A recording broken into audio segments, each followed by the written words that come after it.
절이라고 하면 여러분들 뭐 많이 생각나요? 절. 그렇죠? 절은 막는 거예요. 근데 절이 가장 많이 사용된 무술이 있어요. 바로 이소룡의 절권도입니다. 절권도라고 하는 무술은 이소룡이 창시했다고 하는데 절권이라는 게 원래 있어요. 중국 무술에. 절이라고 하는 것은 막다, 차단하다 라는 뜻이 있고 영어 단어는 intercept예요. intercept, 가로채다. 군사용어도 있죠. 군사용어로는 intercept는 요격하다라는 뜻이죠. 패트리어트 미사일이 적의 미사일을 요격했다. 그게 intercept잖아요. 그러니까 절이라고 하는 것은 상대의 공격을 차단하는 건데 막는 거와 어떻게 다르냐 하면 나의 범위 안에, 나의 공간 안에 상대의 공격이 들어오지 못하도록 차단하는 것. 이게 절이에요. 그래서 절이라고 하는 개념은 권법에도 있어요. 그게 절권입니다. 이소룡의 절권도가 절권을 가져다가 특화시켜 만든 권법인 거예요. 영춘권과 발차기는 태권도를 베이스로, 물론 이소룡의 무술은 체리불가과도 많이 들어있죠. 이것들이 합쳐진 게 절권도예요. 자, 절권이 있으면 뭐가 있을까요? 창으로 할 땐 절창이 있겠죠. 곤으로 하면 절곤이 있겠죠. 도로 하면은 절도가 있겠죠. 검에도 절검이 있는 거예요. 절이라고 하는 것은 아까 다시 설명하자면 내가 갖고 있는, 내가 쓰려고 하는 공간, 바둑으로 따지면 바둑판 같은 거예요. 바둑판에 내 공간이 있어요. 거기에 바둑을 두어 나가면서 땅 따먹기를 하는 게 바로 바둑이죠. 내 공간을 차지하는 거잖아요. 그래서 나의 집을 많이 지으면 이기는 게 바둑이에요. 이 바둑을 두는 것 같이 3차원적인 개념에서 나의 공간을 3차원 안에서 점점 많이 차지해서 내가 공격하고 방어할 수 있는 나의 공간을 늘린 것. 이게 바로 절이라고 하는 단어의 정의예요. 그럼 절검은 뭐냐 하면, 자, 무당에서는 절검이 여러 가지로 나누어져 있어요. 크게 가로로 하는 건 평절, 왼쪽으로 하는 건 좌절, 오른쪽으로 하는 건 우절. 이런 식으로 방향에 따라서 나눴습니다. 근데 이 절이라고 하는 개념은 중국 무술에만 있는 건 절대 아니고 모든 검술에 다 있습니다. 서양 펜싱에서도 이게 아주 중요한 개념이에요. 자, 여러분들 중에 이제 펜싱 배우러 갔던 사람들이 있을 텐데 펜싱 할 때 제일 먼저 뭐 가르칩니까? 빠라드 가르치죠. 빠라드. 빠라드가 영어로 패리예요. 패리. 그 펜싱 배우러 가면 기술 배울 때 제일 먼저 패리 가르칩니다. 패리는 몇 개로 나누어져 있어요? 8개로 나누어져 있어요. 펜싱의 패리는 8개예요. 근데 8개는 나의 몸을 4개 분면으로 나눠요. 십자를 그리면 4개 분면이 돼요. 이렇게 4개의 분면이 되면 왼쪽 위부터 1번이라고 합시다.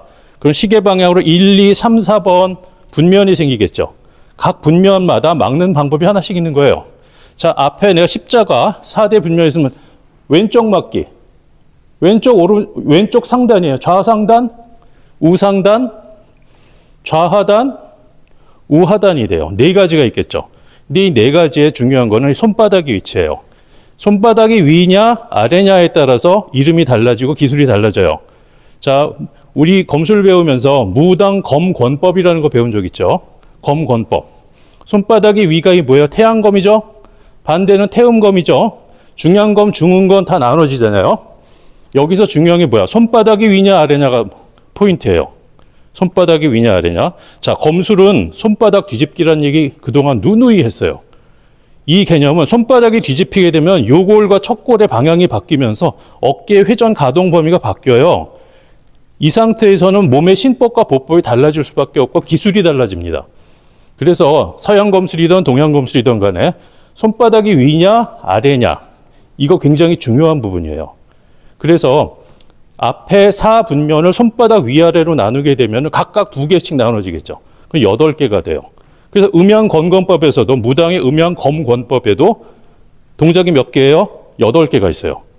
펜싱의 빠라드, 펜싱의 패리도 8개가 있어요. 자, 그래서 보면 이건 펜싱의 개념이에요.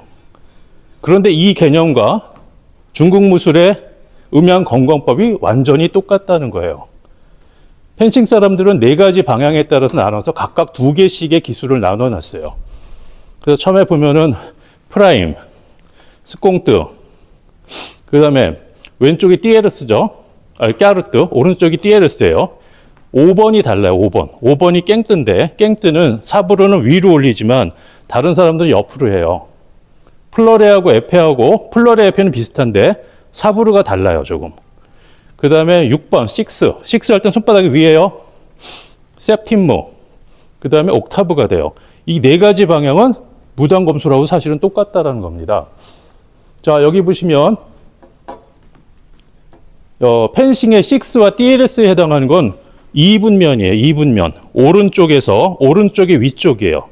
이 부분에서 손바닥이 위로 가면은 6예요. 펜싱이 6고 손바닥이 아래로 가면은 뭐가 돼요? DLS가 되죠. 그런데 이것이 바로 검술에서는 외상절이라고 해. 바깥쪽에 위에 있으니까 바깥 위절, 외상절이에요. 안쪽으로 간 건 내상절이에요. 정면에서 1분면을 막는 거, 1분면은 내상절. 바깥쪽, 아래를 막는 건 외하절.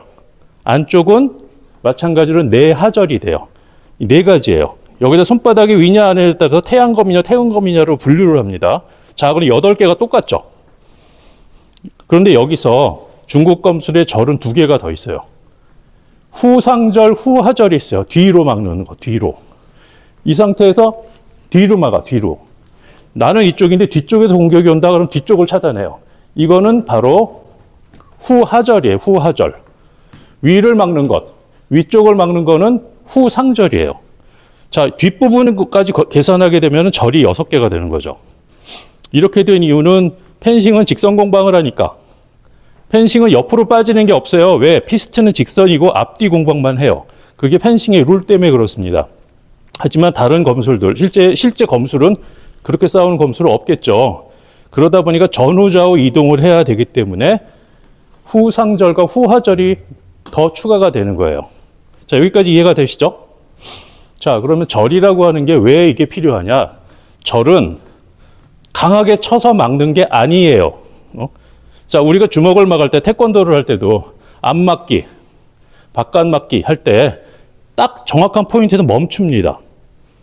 더 이상 나가지 않아요. 상대의 공격이 여기 정면도 들어올 때 딱 쳐서 막으면 여기서 끝나야 돼. 이 여기까지 가게 되면 어떻게 돼요? 여기에 열리죠? 반격을 받겠죠? 그러니까 내가 막으려고 하는 장소에 가서 그 포인트에 가서 나의 방어가 멎으면 되는 거예요. 딱. 칼도 마찬가지예요. 상대가 이쪽에서 1번 분면에서 공격이 들어온다고 해서 이렇게 쳐서 막는 게 아니고 나의 범위, 나의 영역까지만 칼이 가는 거예요. 이게 쓰면 딱 막아요. 여기까지만 가는 거야. 여기서 더 이상 칼이 나가지 않아요. 왜 그렇게 되냐면 이 칼이 더 이상 나가게 되면 반격을 당합니다. 그래서 펜싱의 사부르에서 5번 깽뜨를 보면 칼을 앞을 막을 때 자, 보세요. 칼날이 자, 이렇게 했을 때 칼날이 아래죠. 자, 이해를 쉽게 하기 위해서 자, 이 돌을 보여드리면 칼날의 방향 이해가 쉽잖아요. 자, 보세요. 아래가 칼날이에요. 위를 막는 게 아니에요. 이렇게 막지 않아요. 깽뜨는 이렇게 막아요. 자, 보세요. 칼날이 아래예요. 손바닥이 아래예요. 그리고 왜 이렇게 막을까요? 우리가 상식적으로 막는다고 했을 때는 이렇게 막아야, 칼날이 위로 가도록 막아야 힘이 있다고 생각해. 상식적으로 이렇죠. 하지만 실제로는 중요한 포인트는 깽뜨는 칼날이 위가 아니라 이렇게 막아요. 칼날이 아래가 돼요. 검도 마찬가지예요. 칼날이 위를 가는 게 아니고 이렇게 막는단 말이에요. 그래서 무단검에서 보면 이경림 장군 사진 남은 게 몇 장 있는데 그 중에 하나는 검을 이렇게 들고 있어요. 이 상태는 굉장히 우스운 동작이에요. 이건 중단도 아니고 상단도 아니고 뭐 어느 쪽을 막는지 알 수 없는 동작인데 이 동작은 페이크 동작이에요. 상대의 공격을 유도하려고 하는 거예요. 자, 여기 실제 검도라고 하면 이 상태에서는 머리 열렸죠? 손목도 때리면 잘 맞겠죠? 근데 이 상태에서는 칼이 상대가 들어오면 이렇게 쳐서 막을 수도 있고 이 칼은 여기에 접촉이 하는 순간에 이건 칼이 떨어지면서 돌아요. 그래서 사부르 펜싱의 깽뜨는 막았을 때 맨날 연습하는 게 여기를 톡 쳐서 상대가 치면 도는 연습만 해요. 이렇게. 도는 연습. 이게 처음 레슨할 때 배우는 거예요. 이 상태 이렇게 하고 있다가 칼이 돌아요. 계속. 자, 이 동작 어디서 봤어요? 우리 연습 많이 했죠? 예? 전환화 맞아요. 예. 전환화 동작이에요. 전환하잖아. 칼이 돌아요. 그러니까 전환화는 단순히 묘기 부리려고 보여주려고 하는 게 아니라 실제로 쓸 수 있는 동작이에요. 상대 공격이 접촉이 되면 칼이 돌아버려. 옆으로 돌 수도 있고 옆으로 돌 수도 있어요. 정면으로 돌 수 있죠. 그래서 전환화 연습을 우리가 매번 하고 있는 거예요. 이 전환화는 실용적인 동작이다라는 겁니다. 현재 검술에서 사용이 되고 있어요. 자, 칼이 접촉이 일어나게 되면은 이 칼은 이쪽으로 반응하든 돌든 반응을 하게 되겠죠. 그러니까 상대의 공격이 내가 원한 지점에서 더 이상 나가게 되면 반응이라는 게 일어나요. 그 반응 자체를 없애기 위해서 상대의 공격을 차단만 하면 더 이상 이 칼은 나가지 않는다. 어디까지 차단한다? 나의 공간. 구체적으로 말하자면 토르소 공간이에요. 나의 몸통과 머리를 포함한 토르소 공간이 나의 공간이야. 여기서 상대 칼끝이 벗어나게 되면 검선이 죽었다고 표현해요. 그 칼은 죽은 칼이에요. 그러니까 상대의 공격을 쳐서 막든 움직여서 막든 간에 나의 공간 안에서 상대의 칼을 치워야 되는 거예요. 자, 기억해 두세요. 내 공간 안에 상대의 칼을 치운다. 이게 절의 목표예요. 자, 내 공간 안에 상대의 칼을 치운다라고 하는 뜻은 정확히 말하자면 격자격세에서 세에 해당해요. 세. 격자격세 네 번째 씻을 세자, 삼수변에 쓰는 씻을 세자는 씻는다라는 뜻이 아니고 세수하다라는 거 씻다가 아니고 그 한자에는 치우다라는 뜻이 들어있어요. 그래서 소검과 세는 결국 같은 겁니다. 마찬가지로 절검도 마찬가지예요. 세법이 현대에 와서 굉장히 여러 가지 기술로 분화가 됐어요. 그 분화된 사실은 무당 관련 서적에 다 적혀 있습니다. 대표적으로 압검, 절검, 료검, 소검 이런 것들이 세법에서 갈라져 나왔다라고 적혀 있어요. 다 세법이에요. 그 중에서 절은 나의 토르소 공간을 지키는 데 사용되는 기술이라는 거죠. 자, 이거를 기억해 두시면은 절을 할 때 이게 과도하게 흘러나가지 않도록 칼이 이 영역 바깥으로 나가면 안 된다. 그리고 세게 치는 것이 아니다. 강하게 치는 게 아니고 벽검이 아니에요. 공격이 아니에요. 내가 원하는 포인트에서 딱 멈추면 돼요. 여기서 멈추면 돼. 여기서 멈추면 되는 것이지 이것이 이 영역 바깥으로 이렇게 나간다? 이거는 안 된다는 거예요. 자, 연습할, 패리예요. 바로 맞아요. 그러니까 절검은 펜싱의 패리입니다. 비슷한 게 아니고 완전히 똑같은 거예요. 그 다음에 각도와 이름과 숫자까지도 똑같아요. 왜 그럴까요? 사람의 몸은 똑같으니까. 팔 두 개, 칼 하나잖아요. 이게 만약에 쌍수검이라 그러면 얘기가 조금 달라질 수 있어요. 쌍수검은 몸을 정면을 보기 때문에 각도하고 기술이 좀 달라지지만 편수검은 결국 이론이 같은 거예요. 그래서 동서양이건 비슷하다. 여기까지 기억을 하시면 돼. 자, 그래서 외하절은 스콩트다.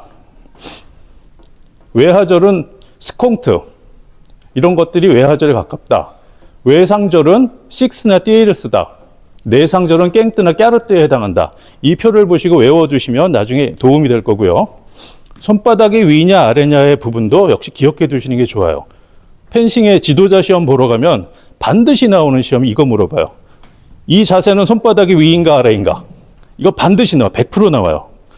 그 다음에 이 8가지 파라드에 대해서 설명하라. 이거 반드시 나옵니다. 그만큼 중요해요. 이것은 하지만 우리 중국 검술에서도 그만큼 중요하기 때문에 여러분들 기억을 해둬야 돼요. 자, 아까 전환화에 대한 얘기 했죠. 그 다음에 손바닥이 왜 중요하냐면 펜싱에서 아래로 가는 게 스꽁뜨예요. 우측 아래를 막는 게 스꽁뜨인데 스꽁뜨는 손바닥이 아래예요. 손바닥이 아래. 이게 스꽁뜨. 그러니까 의미는 없어요. 이게 그냥 숫자 2예요. 프랑스어로 2야, 2. 2가 스꽁뜨예요. 손바닥이 아래로 가면 스꽁뜨고 손바닥이 위로 가면은 옥타브가 돼요. 근데 이 자세는 손바닥이 위냐 아래에 따라서 몸이 달라져요. 손바닥이 아래로 가는 스꽁트가 되면 팔꿈치가 뜨기가 쉬워. 이렇게 뜹니다. 이 상태에서 이렇게 하는 순간 이렇게 뜨기가 쉬워요. 왜 사람의 몸의 구조가 그래요. 특히 운동 많이 하는 사람들은 광배근이나 근육이 많아서 이게 본능적으로 뜹니다. 원래 뜨지 않도록 가리켜요. 붙여라. 근데 잘 안 붙어요. 그래서 상대하고 격검을 할 때 딱 움직이다가 탁 건드려요. 아래를 건드리면 본능적으로 막을 거 아니야. 근데 사람이 이렇게 막기가 쉽단 말이에요. 손바닥이 아래로 가게. 여기가 뜨죠. 척하면 여기를 찔러버려요. 바로 여기를 찔려요. 대표적으로 에페 같은 경우는 격검하다가 여기 찔리는 경우가 매우 많아요. 왜 그럴까요? 팔꿈치가 뜨니까. 그래서 격검하는 코치들은 아래를 할 때 손바닥이 아래가 손바닥이 위로 가도록 가리킨 경우가 많다.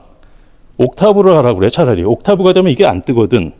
그러면 덜 맞아요. 근데 이 기술은 청평검술의 격검에도 똑같이 나옵니다. 저도 당해봤어요. 똑같더라고요, 이게. 자, 그래서 이만큼 이론들이 비슷하다. 기억을 해두시는 게 좋아요. 자, 그러면 봅시다. 절검이 여러 가지가 있죠. 자, 보통 여기 뒤에서 말하면 하절검. 뒤로 막는 거, 후하절이죠. 올렸어. 하나, 둘, 셋, 넷, 다섯, 여섯. 이거 움직일 때 뭐가 움직여야 돼요? 고관절이 움직여야 돼요. 팔로 이제 제자리에 서서 하나, 둘 이렇게 막는 게 아니고 막았다가 아래를 막아도 바뀌어야 돼, 이게. 하나, 둘, 셋, 넷, 다섯, 여섯. 이 움직일 때 중요한 거는 고관절의 인아웃이다. 더 나아가서 과장될지 모르지만 발도 움직이는 것이 도움이 된다라는 거죠. 그래서 우리가 투로 연습을 하게 되면 이 자세들이 다 들어있어요. 투로를 열심히 연습하면 몸쓰임을 연습할 수 있어요. 실제 격검할 때 이렇게 하지는 않습니다. 정면을 봤는데 내가 갑자기 뒤로 막는다. 이런 건 있을 수가 없겠죠. 그냥 막아야죠. 하지만 몸을 움직이는 훈련은 투로 연습에도 충분히 가능해요. 그래서 우리 기초 검술에 나오는 투로들을 연습을 해두는 건 좋아요. 4단 검술에 나옵니다. 연습해 두도록 하시고, 자, 정리를 할게요. 절은 네 방향이다. 사분면에서 하나, 둘, 세 개, 네 분면에 손바닥이 위냐 아래냐에 따라서 8가지로 나뉘고, 전후 뒤를 고려했을 때는 후상절과 후하절까지 포함되기 때문에 더 늘어난다. 자, 여기에 신법과 보법이 더해지면 매우 화려하게 보인다라는 거예요. 하지만 실제로 1대1로 싸울 때는 그 기술을 쓰진 않아요. 1대1일 때는 정면을 봐야 되기 때문에 우리가 투로에서 했던 기술이 나오진 않습니다. 그러나 그 연습들은 매우 필요하다. 왜? 몸 움직이는 연습을 하기 때문에 그래요. 자, 그러면 어떻게 실제로 우리가 맞고 때리고 연습을 해야 되는지는 이따가 1대1로 2명이 1조가 돼가지고 연습을 해보도록 하겠습니다. 이 훈련 방법들이 있어요. 자, 그럼 오늘 절검은 여기서 수업을 마치도록 하겠습니다.